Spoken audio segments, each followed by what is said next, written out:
A lo largo del siglo XIX se aceleró el crecimiento de la población europea. Europa pasó de unos 203 millones de habitantes en el año 1800 a 408 en 1900. Las causas fundamentales de este crecimiento fueron dos. El descenso de la mortalidad, motivado por los avances médicos y las mejoras en la higiene y la alimentación. Por ejemplo, se mejoraron los servicios de alcantarillado, recogida de basuras y abastecimiento de agua potable. Estos progresos permitieron reducir la mortalidad y prolongar la esperanza de vida en Europa occidental, que pasó de 35 años en 1800 a 50 años en 1900. Algunos de estos avances fueron el barco de vapor y la locomotora de vapor. La segunda causa fue que la tasa de natalidad se mantuvo alta en casi toda Europa hasta la década de 1870. Las mejores expectativas económicas originadas por la revolución industrial hicieron que las parejas se casaran antes y pudieran tener más hijos. La revolución industrial aceleró la mecanización de las labores agrícolas y concentró la producción en las ciudades. Muchos campesinos partieron a las ciudades en busca de trabajo, lo que dio lugar a un intenso proceso de urbanización en Europa. Si en 1800 solo un 10% de los europeos vivían en ciudades, a finales del siglo XIX lo hacía ya un 40%. En aquel momento, las ciudades no tenían capacidad para absorber todo el éxodo campesino. Como consecuencia, entre 1800 y 1924, 60 millones de europeos emigraron a otros continentes. La revolución de los transportes facilitó esos movimientos de población.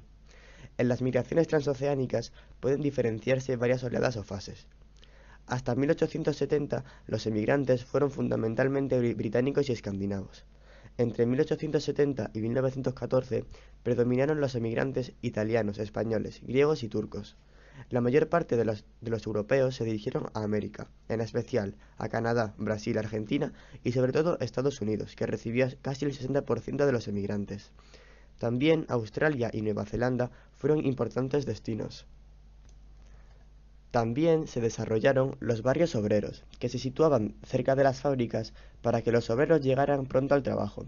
Las viviendas construidas con materiales de escasa calidad eran pequeñas y estaban mal ventiladas e insuficientemente iluminadas.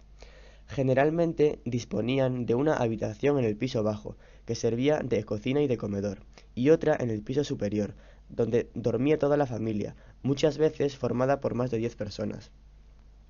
En las viviendas no había agua corriente, ni cuarto de baño, y las letrinas eran compartidas por los vecinos.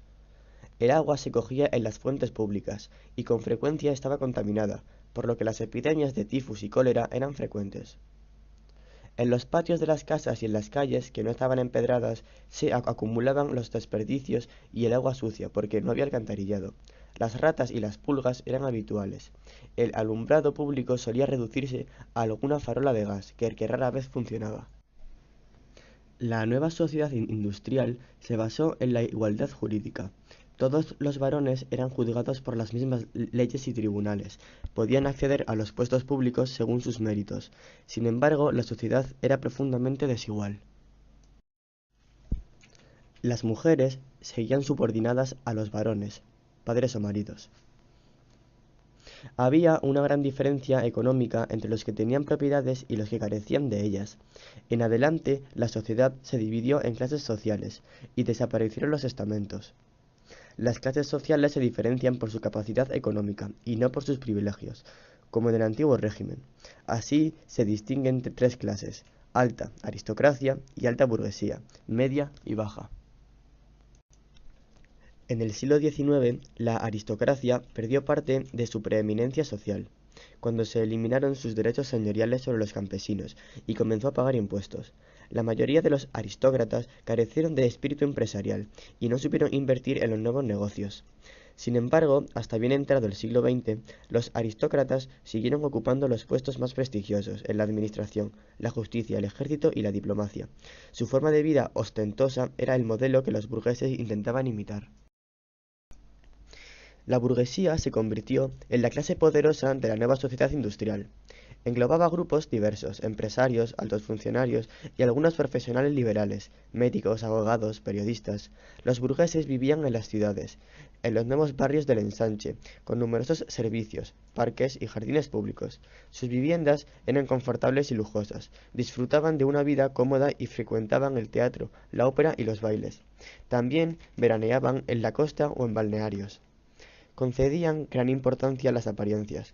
Sus valores llegaron a ser predominantes: la importancia del trabajo, el esfuerzo, el ahorro y la sobriedad como medios para alcanzar la prosperidad económica, y la exaltación de la familia y el hogar.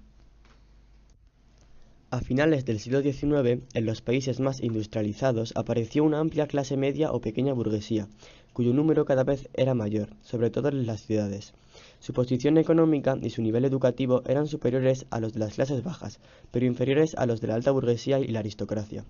La clase media era un grupo heterogéneo, formado por maestros, artesanos, pequeños comerciantes. Entre sus valores destacaba la importancia que daban al trabajo y al ahorro, para hacerse con un patrimonio. También apreciaban la educación, enviaban a sus hijos a centros educativos de calidad para que pudieran ascender socialmente. Solían tener opiniones políticas moderadas. Disponían de poco tiempo de ocio y lo empleaban en el café, el casino o el club en el caso de los hombres. A pesar de la industrialización, en el siglo XIX, la mayoría de la población eran campesinos. Su situación variaba de unas regiones a otras. En el norte y el oeste de Europa abundaban los campesinos propietarios, mientras que en el sur del continente eran numerosos los jornaleros, que trabajaban en latifundios poco mecanizados y cobraban un sueldo o jornal escaso. En el centro y este de Europa, los campesinos siguieron siendo siervos hasta mediados del siglo XIX. La revolución industrial dio lugar a la aparición del proletariado, integrado por quienes solo poseían su fuerza de trabajo y la vendían a cambio de un salario, es decir, por los obreros.